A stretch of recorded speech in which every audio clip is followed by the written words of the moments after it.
Estamos recebendo nos estúdios da Rádio Independente, deputado estadual Ayrton Artus, do PDT, e nós vamos conversar de uma pauta com muitas situações, mas para nós é uma satisfação conversar com o senhor, que conhece muito bem a nossa região. Seja bem-vindo mais uma vez à Rádio Independente. Deputado, boa tarde. Boa tarde, muito obrigado por me receber e também deixo uma boa tarde aqui a todos os ouvintes, né? Claro que é uma satisfação vir a Lajeado, vir aqui no Vale do Taquari e especialmente aqui na Rádio Independente. Tudo bem, deputado, recentemente o senhor foi convidado pelo governador, né, para integrar uma comissão que buscou investimentos para a reconstrução do Rio Grande do Sul após as enchentes. O que o senhor pode comentar sobre isso? Qual foi a avaliação dessa viagem? Olha, o Rio Grande do Sul ele tem sido muito módico, assim, muito muito pouco agressivo na questão das missões. Se criou essa cultura aqui no Rio Grande do Sul que quando tem viagem, tem cobranças, tem questionamentos, enquanto São Paulo faz 35 missões por ano, né, e levam 50, 100 empresários. Agora o Zema de Minas levou 200 empresários. Nossa. E aqui no Rio Grande do Sul a gente tem essa dificuldade e tem essa cobrança muito forte. Eu tenho uma visão assim oposta. As missões elas devem acontecer, elas devem ser bem preparadas, né? E esta missão para os Estados Unidos, ela pode-se dizer que foi bem sucedida em todos os sentidos. No encontro com investidores dos fundos de investimentos internacionais lá, tanto no Brazilian Week, que era a Semana do Brasil, como o RSD, como também nas visitas de empresas de tecnologia e os convênios para a formação de mão de obra, especialmente em inteligência artificial aqui no Rio Grande do Sul, que pode beneficiar mais de 1,5 milhão de pessoas. Então, são notícias importantes e que, claro, às vezes as pessoas perguntam, mas então por que não faz uma reunião virtual, né, ou telefona para lá para saber? Não é a mesma coisa. Não é a mesma coisa, especialmente quando tu faz um debate onde está o Batistella, né, da Biodiesel, onde está o CEO da CMPM, a maior empresa de celulose, onde está o Daniel Randon, liderando um grupo de empresários, claro que também com um grupo de gestores do governo estadual. E eu, como presidente da Frente Parlamentar para a Formação de Mão de Obra em Tecnologia, fui convidado pelo governador e testemunhei, né, o sucesso dessa missão. Foi em Nova York, né? Foi em Nova York, tão somente em Nova York, todos os eventos, tanto é que eu até brincava que grande parte dos deslocamentos a gente fazia a pé. Em Nova York tem um trânsito congestionado, né, o Uber muitas vezes demora, e claro, mesmo que fosse um pouquinho maior a distância, 2, 3 quilômetros, a pé era vantagem também. Bom, o senhor falou e claro que em loco é totalmente diferente, o contato, a troca de experiências, mas um rescaldo geral, o senhor citou até a inteligência artificial, daquilo que foi dito, que foi visto, para ser colocado em prática aqui no Estado, em quanto tempo? Na área de desenvolvimento, é no agronegócio, na área de infraestrutura e investimentos na área de energia, especialmente energia limpa. Se bem que a gente tem que ter muita calma nesse debate. O Brasil não pode ser o Joãozinho do passo certo em relação à energia, enquanto a Alemanha, a Europa, os Estados Unidos estão de novo, né, extraindo petróleo. Na Europa hoje até usinas termoelétricas, carvão existe, né? Então a gente não pode, de repente, abandonar toda a nossa matriz, né, produtiva de energia. Mas, claro, as energias renováveis são importantes, especialmente o hidrogênio verde, mas a gente não pode esquecer a margem equatorial lá, que ela tem, né, uma rentabilidade e uma importância muito grande para o futuro no Brasil, inclusive para a gente criar um fundo soberano. E na área da tecnologia, como eu falei, o mais importante foi essa transferência de conhecimento para a formação de mão de obra e inteligência artificial. E aí tem um detalhe, não é simplesmente um curso de capacitação e qualificação, são pessoas ligadas à gestão pública e privada para otimizar os serviços públicos e os processos. Desde uma licença de uma prefeitura, ou junto ao governo do Estado, aquilo que muitas vezes a burocracia faz com que tenha um trâmite, isso pode sair por horas ou por minutos, de acordo com tu implantar um programa desses e qualificar as pessoas. E um detalhe lá que eu vi, se eu não me engano, foi na Microsoft. nós vamos perder 90 milhões de empregos com a inteligência artificial e ganhar 270 milhões de empregos. Né? O Brasil ele está assim, promovendo uma automação, né, de muitas empresas, e os empregos com carteira assinada têm aumentado, isso sem falar dos empreendedores individuais e os autônomos. Né? Então não é a tecnologia, não é a modernização que vai diminuir os empregos, ao contrário. Pois é, e a gente vive um cenário de muita escassez de mão de obra. Hoje, inclusive, aqui nós até temos tem um uma... paradoxo, né?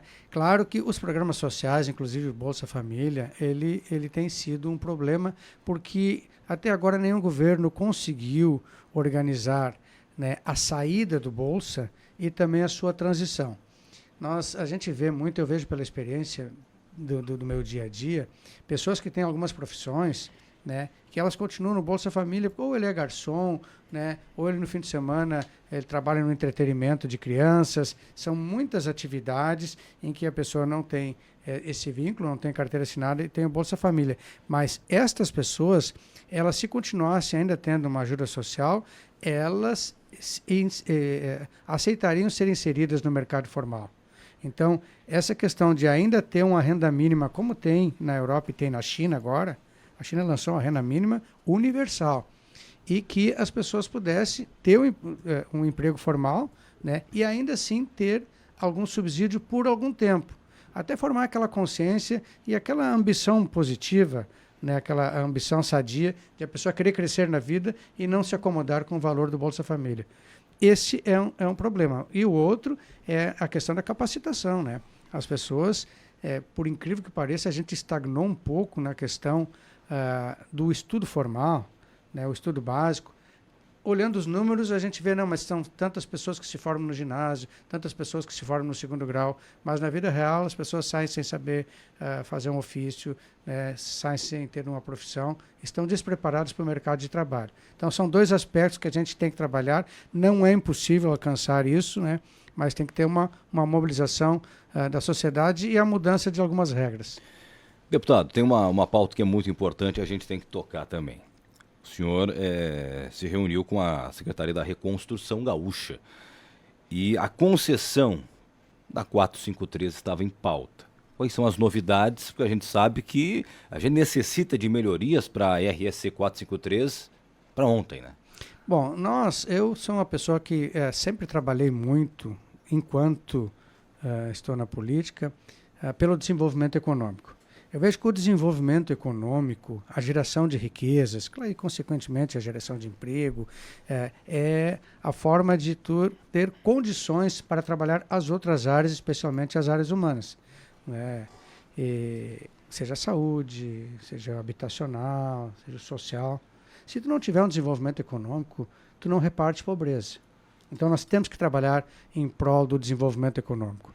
Em relação às obras aqui do Bloco 2, da 453, é evidente que nós temos que ser favoráveis, né, a esse investimento, por conta que nós podemos perder o trem da história, se a gente não fizer isso agora, num momento ímpar que o governo tem um recurso, inclusive, para dar um aporte. Agora eu falava, né, ontem lá no plenário, a gente discutia, tem R$1 bilhão da Corsã ainda para gastar, tem o dinheiro do FONRIGS, tem outras verbas e recursos que não vão ter nos próximos 30 anos, como tem agora, porque a situação e a circunstância ela é ímpar. Né? E se a gente voltar um pouquinho aí no tempo do governo Sartori, né, um pouco antes, nós não tínhamos um pila para investir nem no DAER. Então, um aporte de 1,2 bilhão para começar essa obra não é pouca coisa. Bom, isto é uma coisa. Por outro lado, o gaúcho ele é traumatizado, né, porque por muito tempo pagou pedágio com estradas ruins. Então, isso já, só em falar em pedágio já dá um medo. Aí fala em free flow, que é um pedágio, né, virtual, mais fácil de cobrar, mais difícil de escapar, já dá mais um outro medo. Né? E também, quando a gente escuta que há setores do meio político que começam a fazer uma oposição a esse tipo de investimento, muitas vezes jogando para a torcida, fazendo aquela política fácil para tirar um dividendo eleitoral, sem se preocupar com a situação local. Eu, às vezes, quando vejo um deputado lá do sul do estado, né, ou do norte do estado, que nunca passa aqui entre Venâncio e Lajeado e Arroio do Meio, falar sobre a nossa concessão e dizer que é contra, eu fico com o pé atrás. Né? Quais são os argumentos? Por quê? Porque tu dizer isto, né, muitas vezes, para o público e ir a favor de um segmento da opinião pública, pode te dar um dividendo eleitoral. Mas nós temos que eu não posso pensar no meu mandato, eu não posso pensar só na próxima eleição. Eu tenho que pensar no futuro do Vale do Taquari. Esse é o nosso compromisso. Então, o futuro do Vale do Taquari passa por esses investimentos. Bom, nós temos que trabalhar os acessos às empresas, nós temos que trabalhar uma diminuição do valor do pedágio, temos que trabalhar. Nós estamos tentando até modificar a questão dos locais, dos free flow, nós estamos trabalhando essa questão também. Tem as obras de artes nas cidades, tem os viadutos, né, tem os acessos rurais, porque tem muita região aqui de minifúndio, tudo isso está, né, nesse pacote de estudos. Agora, nós não podemos simplesmente chutar o balde e dizermos que somos contra a obra porque a gente tem que resolver esses problemas. Não, nós temos que trabalhar no sentido de colaborar com o governo, não uma colaboração cega, né, e passiva, mas sim uma colaboração que cobra, uma colaboração, né, que faz questionamentos, mas não podemos abrir mão dessa obra, desse investimento. É a minha opinião. Acho que a gente tem que trabalhar muito com os prefeitos, com os empresários, com os usuários, né, e entender a compreensão de que a médio e longo prazo vai ser bom para todo mundo. E tem um terceiro problema, que é o seguinte, é o cronograma de obras, né, que essas empresas de concessões muitas vezes não cumprem. A própria CCR aqui, apesar de estar andando na 386, mas não é aquele ritmo esperado. Em muitos lugares houve retrocesso. A Rota Santa Maria da SACIR, a espanhola SACIR, não consegue cumprir o cronograma lá na 287. Tudo isso eu levei na Secretaria de Reconstrução hoje e levei que são componentes que psicologicamente abalam, né, as pessoas no sentido de ficar com o pé atrás com uma concessão, uma privatização, né? Por outro lado, às vezes, não tem como fazer uma reflexão de que até o PL, que é um partido liberal, né, que é um partido que quer que o Estado diminua, que haja um aumento de investimentos privados, também se junte ao PT e faça um bloco contra as concessões. Não tem como a gente não ficar preocupado com isso, né? E não é a primeira vez, né? Frequentemente na Assembleia, depois de muita briga entre o Novo, o PL e o PT, na hora H, né, em projetos que são importantes para o Estado, eles se juntam não por convicção em relação ao projeto, e sim porque é contra o governo. O senhor falou desses estudos, então, valores, localizações, né?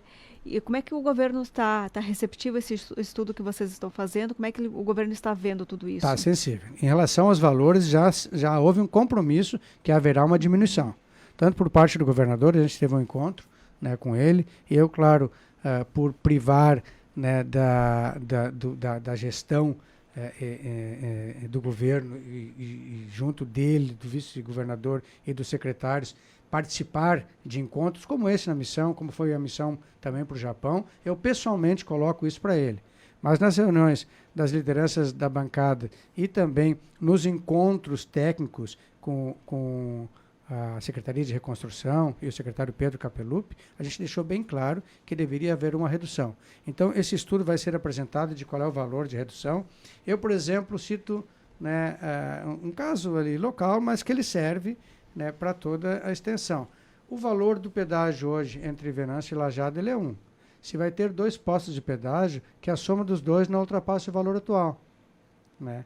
Já que vai ser cobrado a partir de agora, porque o certo mesmo, que a gente tentou, era que não fosse cobrado enquanto as obras não começassem. Perfeito. Em todos os lugares, né? Aí há um problema no leilão da concessionária. Bom, se a concessionária já vai cobrar desde o início, que nós tenhamos condições, tanto o legislativo como o executivo, de acompanhar esse cronograma de obras para que ele seja cumprido nos próximos anos.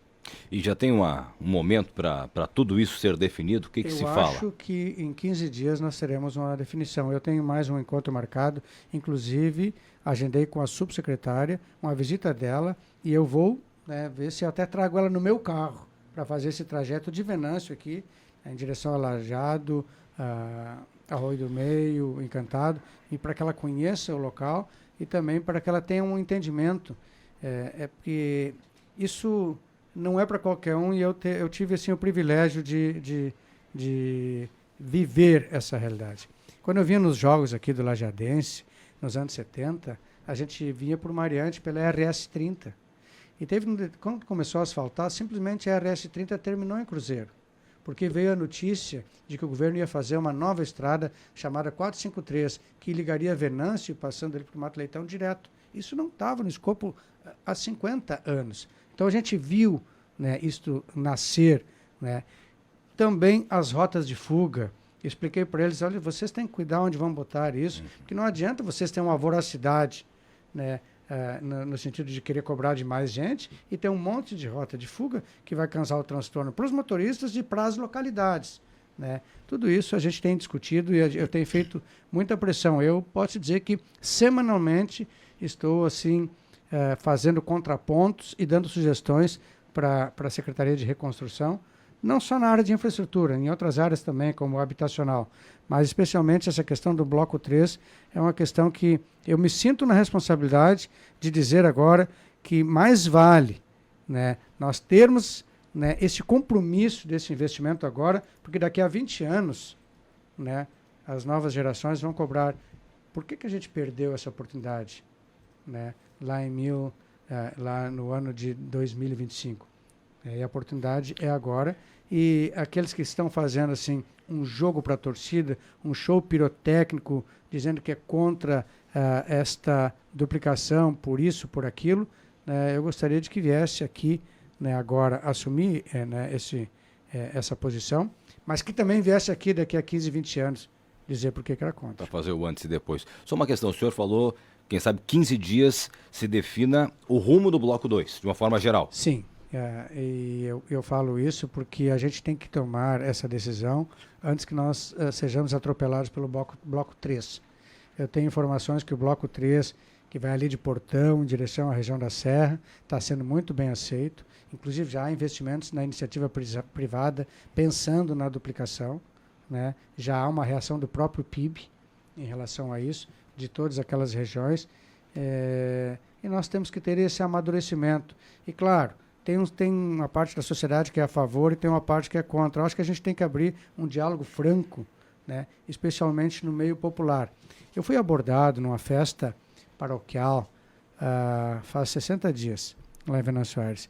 E a pessoa disse, deputado, eu sempre voto em ti, né, nos proteja do pedágio, né, seja contra essa duplicação. E eu disse, eu vou avaliar e ponderar o que tu estás dizendo. Mas me diga uma coisa, o senhor vai muito a Lajeado? Não, eu não vou a Lajeado. Eu não uso. Eu praticamente não uso a estrada.